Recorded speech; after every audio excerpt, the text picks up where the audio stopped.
I think 15 or so years ago when my grandfather passed away. In my culture, the dead are cremated and there are elaborate ceremonies performed. The body carried by people while chanting the name of a Hindu god Ram. After the body has been cleaned, clothed and some ceremonial colors put on it. I was never very close to my grandfather. I barely remember ever having much to talk with him, but my parents say I used to talk to him a lot as a child.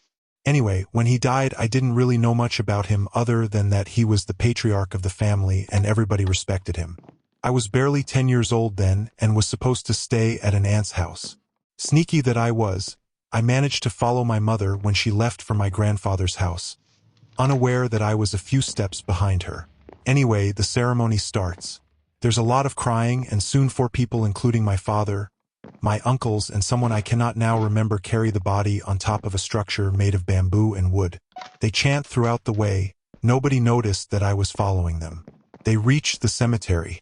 There's a lot of crying and I got bored standing at a distance. It's almost dusk and sit, weirdly, on a nearby platform. I would later come to know that it is sort of a memorial for the deceased.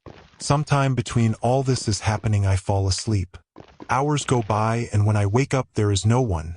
Just the last flames burning through pieces of wood. Panic.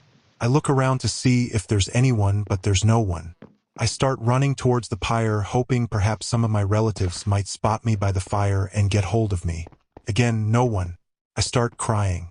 I look around to see if I can find my way to the street. Cemetery was on the outskirts of the town, and it was huge to my tiny mind. Rows after rows of those memorials I mentioned earlier. It's almost dark, and I can hear animals howling at a distance. While all this is happening, I have a creepy feeling that I am being watched. It sends a shiver down my spine, and to this I don't remember ever being so shit scared. It was such a dark and nauseating feeling, a sense of impending doom.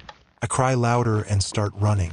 Little did I know that I was running deeper into the cemetery, farther from the road that would take me home. I reach the edge of the open ground and catch my breath near the tree line.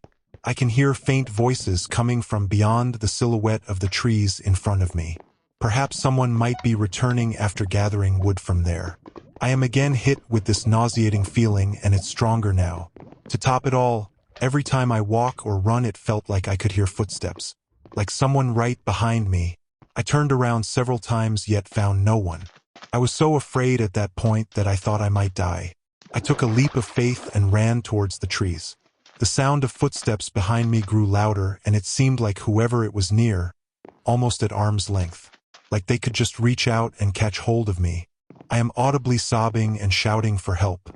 There's barely any light, but I remember hearing people in the distance. Suddenly, I'm in a clearing and see there's a community pond with a bathing area. I can see some people in my family and I ran towards. No matter how loud I tried to cry, there was no sound coming out of my mouth. Finally, an ant saw me and ran towards me. The last thing I remember before fainting is a hand on my shoulder and my body almost freezing on the spot. I was sick for a week after that. Had nightmares for years and in general stopped going to my grandfather's house or even the town. To this day, I find it difficult sleeping in the dark and sometimes wake up with a cold sweat and a creepy feeling on my shoulder like someone was holding on to me.